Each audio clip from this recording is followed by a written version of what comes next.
Welcome back, everyone, to the Questing Bard. I'm Angela Tana. Those of you who are new, welcome. So sorry about the setting again. I was hoping for some peace and quiet. I like to do my videos when it's a little more peaceful and quiet in the house when everyone's sleeping. But sadly, I can't predict when everyone's going to be up and about all the time. So I just come into the spare bedroom and do my videos here. Alright, so getting into the vlog today. So I do have some updates. So sadly, the time when I record my videos versus when it's actually uploaded onto YouTube and you guys are seeing it, things can happen in between. So the time that I uploaded the last one, Cart Horse had rejected my query. So that's the sad news there. I didn't have high hopes with him, but I felt like he was definitely a good potential, like a very strong candidate. And I felt I was a little hopeful with him, more than probably some others. Of course, I'm always hopeful with all of them. You know, I definitely feel like there could be some good stuff that they might pick up on and like. But then again, it's hard because not everyone can give a lot of information about themselves. They don't give a lot of stuff for me to really get a feel for who they are. So I did get another rejection as well. Lady Farquaad has also rejected. So now I'm down to 3 rejections. And you guys are like, wow, this is happening so quickly. There's a lot of rejections. Those of you who are not familiar or new to this channel or new to this whole process, this is actually a normal thing. If there's some people get hundreds of rejections before they actually get an acceptance. So it does happen. So today I want to talk to you guys about rejections primarily and kind of getting an understanding and idea of rejections and specifically form rejections, because I've learned there's more to it than just a simple press of a button, which is really interesting. So, Lady Blacksmith, funny enough, she had posted something about that she has different types of form rejections, depending on the situation of the query that is being sent, and she, like few other agents, do like to respond to everyone if they can, which is very appreciative. But at the end of the day, it's still annoying to deal with rejections. And I also want to tell you how I'm having to struggle to cope with it. It's hard, but we'll get into that. So firstly, off the bat, rejections are tough. But Lady Blacksmith has posted something about how different types of form rejection. So one of them is just depending on it. So if it's over 120,000 words, she will let you know that if she feels it's too long and lengthy and therefore doesn't feel willing to commit to it. That could be a problem with me though, if I query to her. But she's closed, and it seems she's been closed for a long while now, so it's a little worrying. But it's not like she's not. So a lot of people, 120,000 is usually the ideal average. However, depending on the story, if it's good, if the word count will not be too much of an issue, but it has to be worth that word count. Mine is 137 word count, which is a lot. But for epic high fantasy, it's actually quite normal. Even then, it's 120,000 is preferable, but it is doable because 150 tends to be the highest is the basic minimum start. And so mine is kind of in between the two, and it's not too bad based on the type of story and the quality. So it may not be as bad, and I'm not bringing that up too much. As long as they feel the story is worth it, I feel I have a chance. So, and 137 is not that far from 120. It's just 17,000 words more. Yeah, it's still a lot, but it's better than having 200,000 or something. So that is definitely one example of a form rejection for a query letter. And then there's other kinds, like needs more work, if it needs to get polished and they feel like it's not quality. And she has it's all polite. It's a very polite way of saying it, and so she knows, she's kind of giving an idea of how to translate her different types of form rejections. So based on from her, so other agents can do it differently. They might have a different standard, and they might have one or two or something. But it's nice to know that you can kind of get a feel. So mine is running along the side of it's just their preference rejection. It's not so much against me or the story. They just don't feel like they're the right person to represent it, which makes me feel a little better. No, with Cart Horse, I'm a little disappointed. Like, really? Wow. Okay, but I don't know him very well. I don't know him personally. Maybe if I got to know him a bit more, I would know if this would be his vibe or not. So, in all honesty, yeah. And who knows? It might actually end up being his vibe later down the road if he actually decides to pick it up and read it. And it's like, oh, I could have really picked this one. That's what I feel. I'm actually pretty good at telling what might get people. Not in the beginning, obviously, but once I start knowing someone and what their interests are, I get a feel of what kind of movies and stories they might end up liking, even shows. And I'm like, I think you'll really like this one. I think this one is something that you'll enjoy. So I get a vibe and a feel, what kind of stories. So,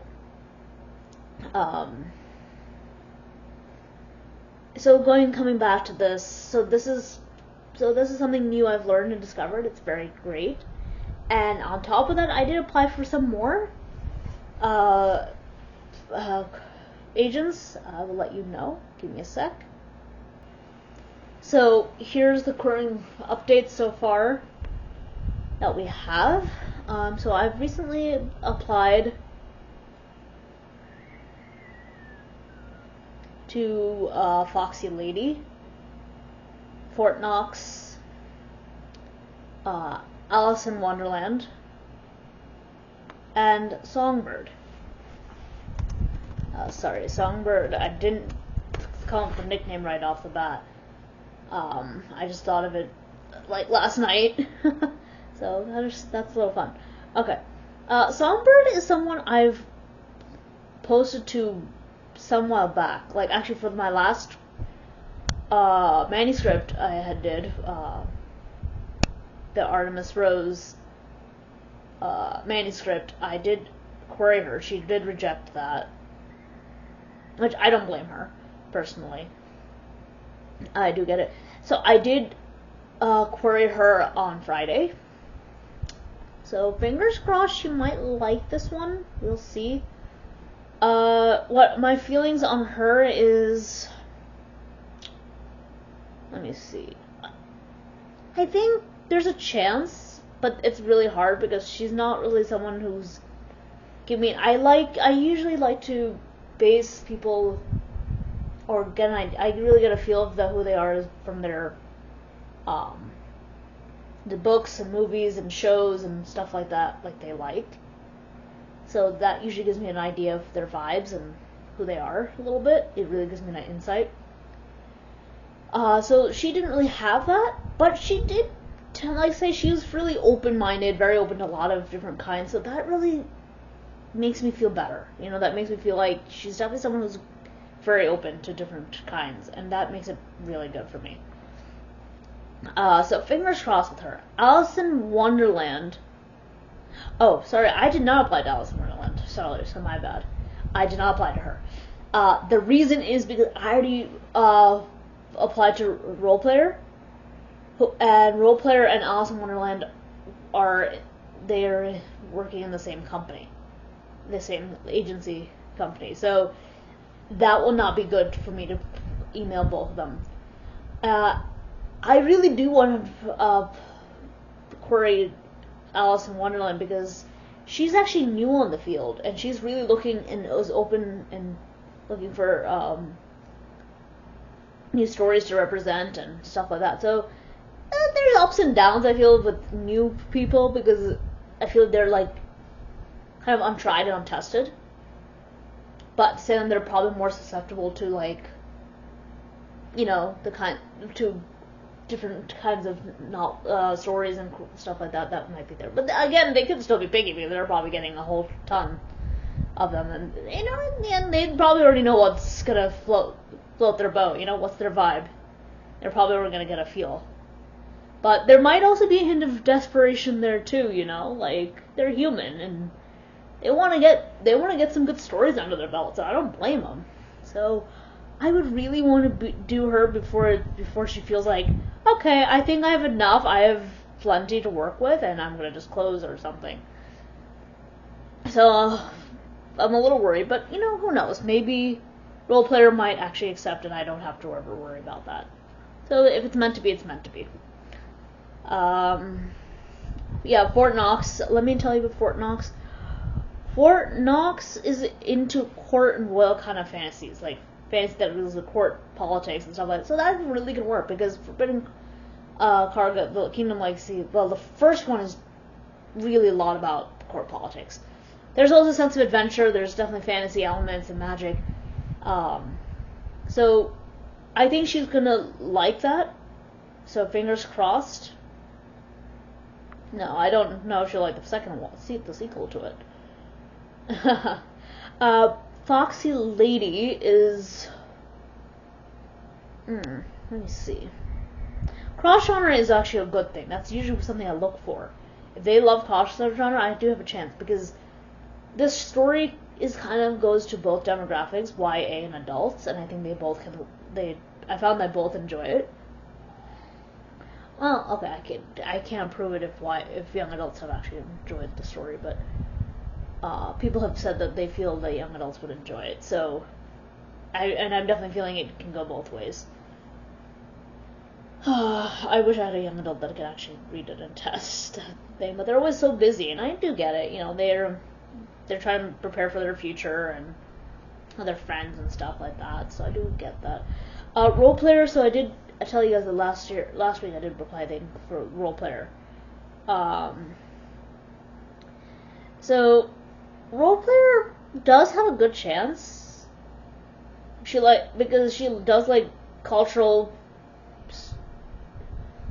stories that have cultural roots, particularly fantasy. So this is good. And my story is fantasy driven as well, character driven. I mean. Which is good. It is important. Because it's character driven means that it's like most of the plot is driven by the characters and their actions. Though, to be honest, mine is kind of like 50-50, but, honestly, the way I see it, they don't need to know all of that until they read the whole thing for themselves. They just need to know that there is character driven. There is definitely a character driven plot there. And that's part of the truth. It's just not the whole truth. I did tell you guys I did play to Magpie. Magpie is, again,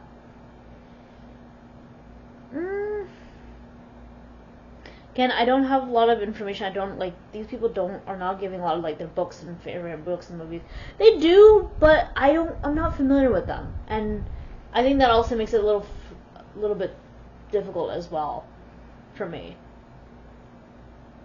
So far for the other people, I have not heard back. Okay, so that's the updates there. So handling the rejections right now. So as someone who's been a black sheep all my life, and in my family, and sometimes I feel like I'm a black sheep even outside of it, like in public areas. I just feel like, it's not easy being us, and we have to deal with people rejecting us and pushing us aside for, most of our lives. I'm someone who's been bullied as a kid, and, I've been through a lot of, struggles and turmoils of dealing with my self-esteem and self-doubts and sense of self-confidence and all that stuff. So rejections tend to be tend to hit harder for people like me, and I'm sure there are people like you guys out there. There's plenty of someone you will also feel that way. Like you guys are just a little more prone to like sensitivity when it comes with rejection, like rejection sensitivity. You know, we all feel it when we get rejection. Like, oh, like, you know, oh my god, we got another rejection. You know, and that makes sense.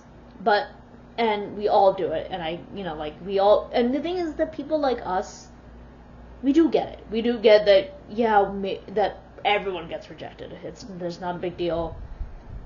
But some of us have felt it a little harder just due to our, past experiences and our own self-esteem, and all these things tend to add together. So, we can't help it, but it's hard because all that has built up into us, and it's become part of who we are.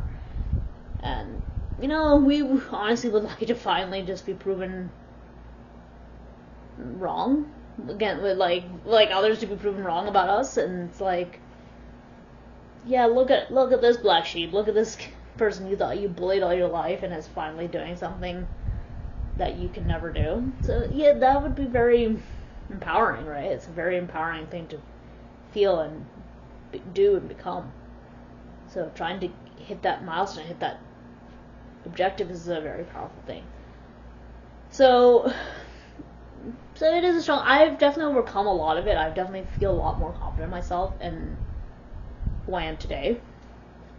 So it does help, but I have to admit it does sometimes leak in.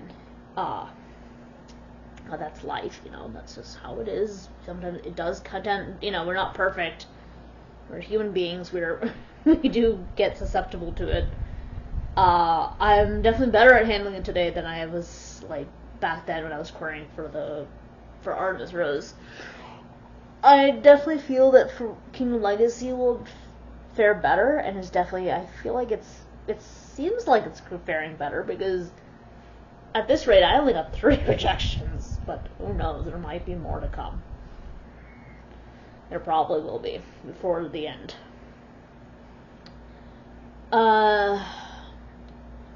So that's as far as I have for this week. I can't think of anything else I want to bring up with you guys and mention. But overall, dealing with rejections is tough. It is a very tough thing. But, the thing is, you have to just keep trying, and then, everyone gets rejected. That's just life. It doesn't mean you're a failure. It doesn't mean you as a person are unworthy of success, no. But it's just, it's learning how to deal with it and handling it. And, we all get it. We all get rejections and failures, and it's just learning how to pick yourself back up and not letting it try to make sure it doesn't push you down in the first place. If it does, pick yourself back up. So that's all I think we can always ask for each other. And that's pretty much all I have. There was something very interesting on dealing with rejections, and just even in life. The things you can control are technically goals. So because goals are achievable. Dreams, they're not impossible, but they're more difficult to achieve. And they're not, because they're not in your control. So dreams are not in your control, while goals are. So if you focus on goals every day, and you just have to keep hoping and praying, and that the dream will eventually be achieved. So I think that's a very interesting way of looking at it. It still doesn't make it feel a whole lot better, but it does help, I feel. It definitely makes it really see the difference, and makes handling the rejection a little bit better. Not a tremendous lot, but definitely better than it was before. Alright, so that's all for today, this week. Sorry I don't have a whole lot more to give you guys and discuss. But I will keep you guys posted. Next week, I'll be here. I'm giving you guys the next updates. Alright, so like, share, and subscribe, and hit that notification bell for more future videos like this.